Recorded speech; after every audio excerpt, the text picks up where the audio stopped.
Mahmud Khan was very disappointed and frustrated by Iffat's last refusal. He thought that no man in the world would find a young and beautiful girl like Iffat in that position and leave her and walk away without having sex with her.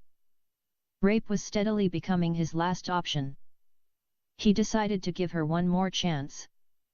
If she would not allow him to have sex with her within the week, he would simply rape her. Visions of her naked body lying in bed masturbating tortured him day and night.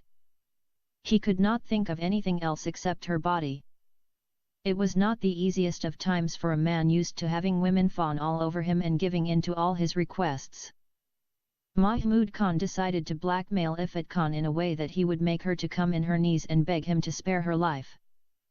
Then, he would tell her that he would not spare her unless she would agree to be his secret-kept wife. To carry out his blackmailing scheme, the film director emptied the entire cupboard from those porn movies. He put only one single DVD. He expected that Iffat would play it and watch her surprise. The DVD contained a secret recording of her while she was naked and masturbating. The recording also showed when he approached her and began to touch her naked body. After making her watching it, he decided to approach her and tell her that he would send that DVD to her Saudi husband who was recently released from the Mumbai jail and was searching for her. Mahmud Khan knew that Iffat feared the old Saudi more than she did the devil. Then, he would tell her that if she did not want to go back to the old Saudi and be brutally punished by him for agreeing to be videotaped in that shameful manner, she should stay with him and be his mistress. He had some local newspapers on hand, with photos of the old Saudi when the judge of the High Court declared him innocent and acquitted him with honor. Mahmud Khan decided to use those pictures and articles to mislead Iffat Khan into thinking that her Saudi husband was released from prison and was frantically searching for her. Iffat Khan had changed a lot after Mahmud Khan caught her masturbating in his house. She stopped watching porn. She retreated into the burqa, thinking that it would save her from the man who kidnapped her and imprisoned her in his house. Now she looked like a caterpillar in her cocoon. When Mahmud Khan brought her to his farmhouse, Iffat came out of her black burqa and transformed like a proverbial chrysalis into a butterfly, but now, she was back to being a cocoon. He tried to convince her not to dress up in her burqa, but that did not work. She wrapped herself up with her black burqa day and night, not even coming out of her room to swim in the pool. She refused to go to the beautiful garden and enjoy the sweet voices of the birds and watch the colorful flowers and roses. She was no longer played on the garden swing. She became very gloomy and distant. She behaved as if she was recently bereaved and had lost someone very dear to her. She locked herself up inside her room all the time. She did not remove her clothes except inside the bathroom. Her behavior brought great sadness in the heart of her kidnapper. He blamed himself for violating her privacy and breaking her wings. His plan to blackmail her again did not work because Iffat stopped watching any DVDs. When all his tricks and secret plans did not work, finally Mr. Khan made up his mind to have sex with Iffat Khan, forcibly if necessary. He hated the idea as it went against his character. So he came up with the idea of tranquilizing her and then raping her. He bought strong sleeping tablets and planned to hide them in her drink. He knew that Iffat loved to drink milk after her dinner. He dissolved the sleeping tablets in her milk and then asked his cook to take the dinner tray to his new actress. Mr. Khan had already convinced all his men servants and maidservants that Iffat Khan was an Indian girl from Iran. He brought her to his farmhouse to teach her Hindi and English so that he could give her a leading role in his upcoming movie. That particular evening Iffat ate her dinner and drank her milk as usual. As soon as her system digested the milk, she fell asleep on the chair in front of the dining table. Meanwhile, Mahmud Khan was sitting in another room and watching her through his surveillance cameras. He waited until he knew that she was completely under the influence of the drug. By then, Iffat had already slid of her chair and was sprawled all over the floor. The wicked man came out of his room and like a thief in the night crept to her bedroom and unlocked the door.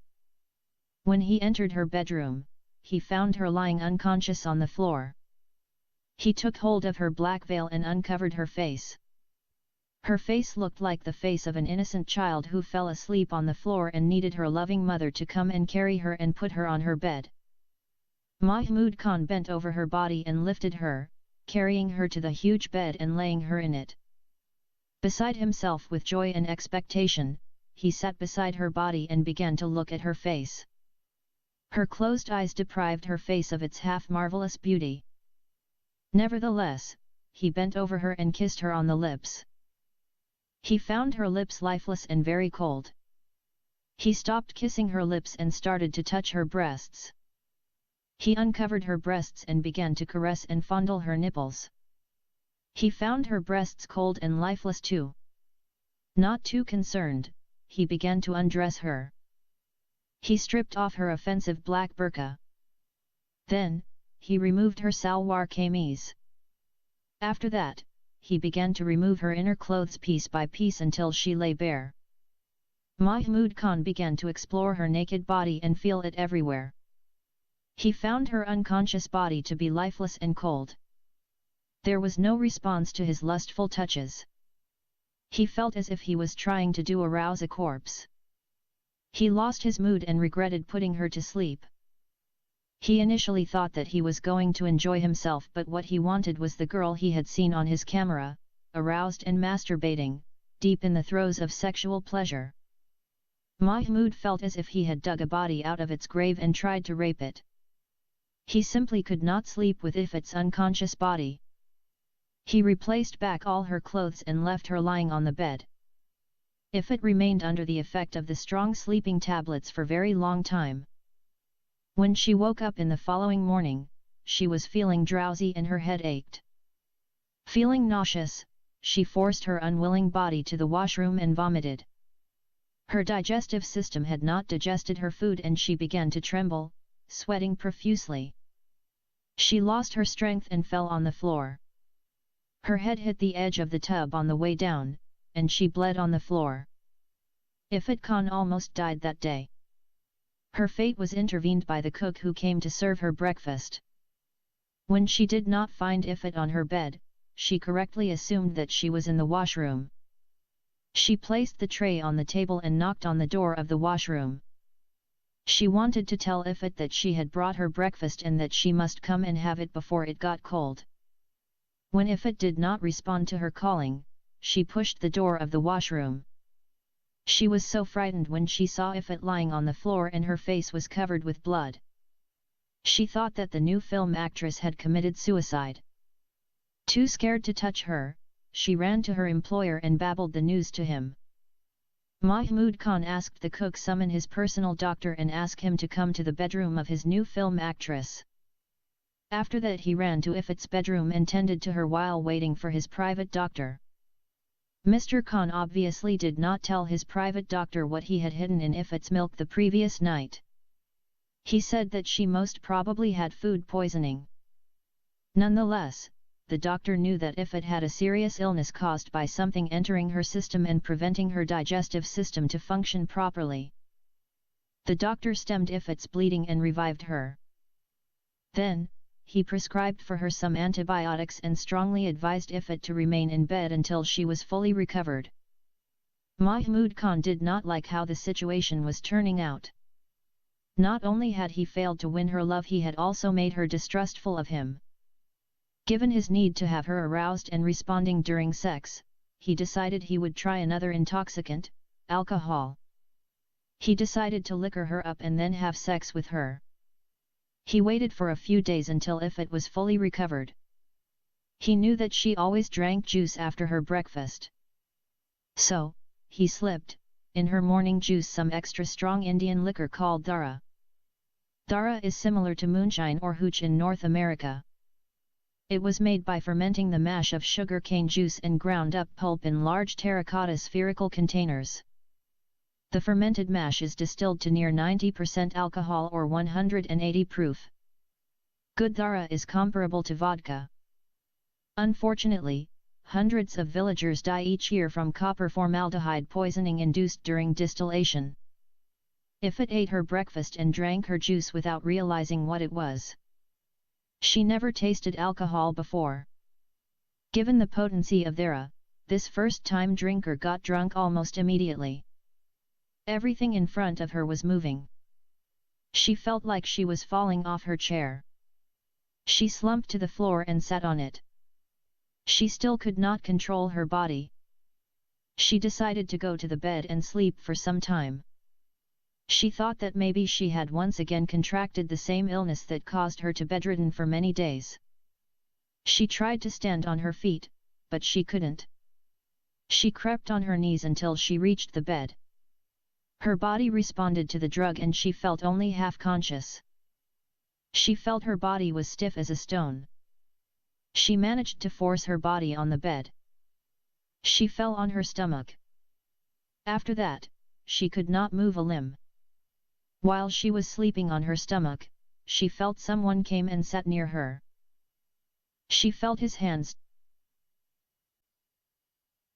took hold of her body and turned it over. Then, she saw her kidnapper was sitting near her with a faint smile on his lips. Mahmud Khan tried to talk to Ifat, but she did not respond to his words. She was totally drunk and oblivious to the world. He stretched his right hand and removed the veil from her face. She was sweating as if she was sleeping near a furnace or lying on the hot ground. Her breath was loud as if she was snoring. Mahmud began his seduction by massaging her left hand.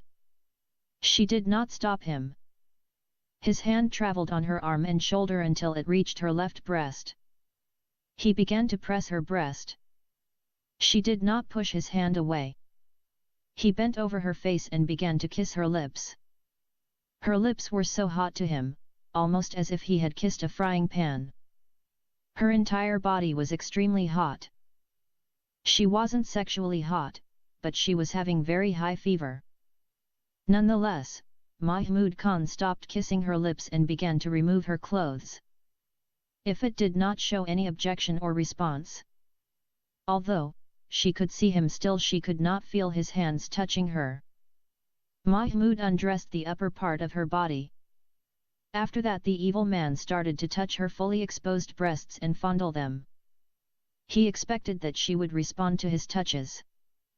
Her hands and legs remained stationed in their positions as if they were paralyzed. He did not bother about her lack of response to him, going ahead and stripping off all of her clothes.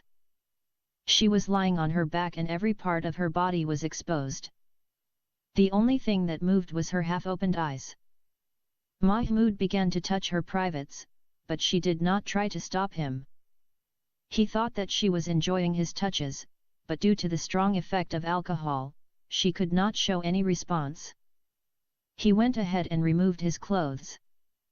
Nevertheless, before mounting over her half-conscious body, the lustful man heard Ifat was snoring loudly.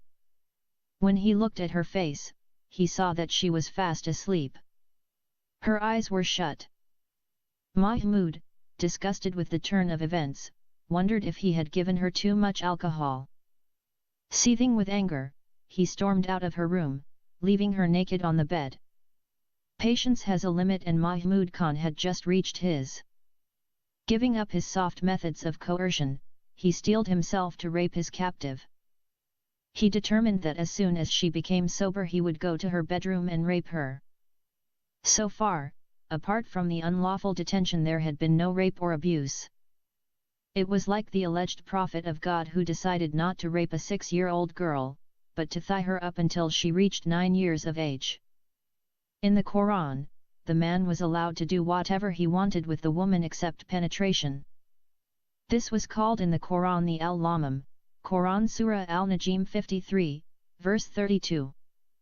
A Muslim man one day came to the Prophet Muhammad and told him that a woman came to his shop and he asked her to come inside for choosing the best dates he had. The woman believed his words and walked in. He immediately seized the woman and began to rape her. Then, he went to say he hugged her, kissed her, undressed her, caressed her breasts, and fondled her privates. In short, he touched her bare naked body everywhere, and did everything to her except penetrating in her vagina. The Prophet Muhammad ordered him to wash himself only.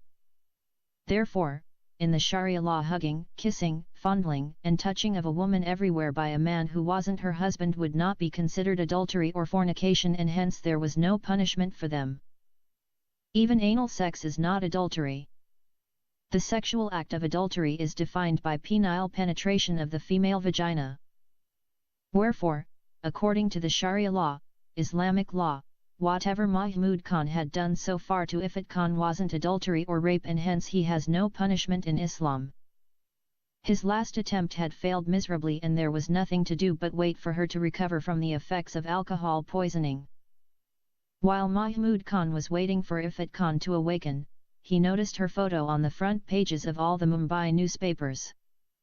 He read the articles under her photos and discovered that she was wanted by the Mumbai police for her involvement in the greatest scandal ever hit the police department of Mumbai.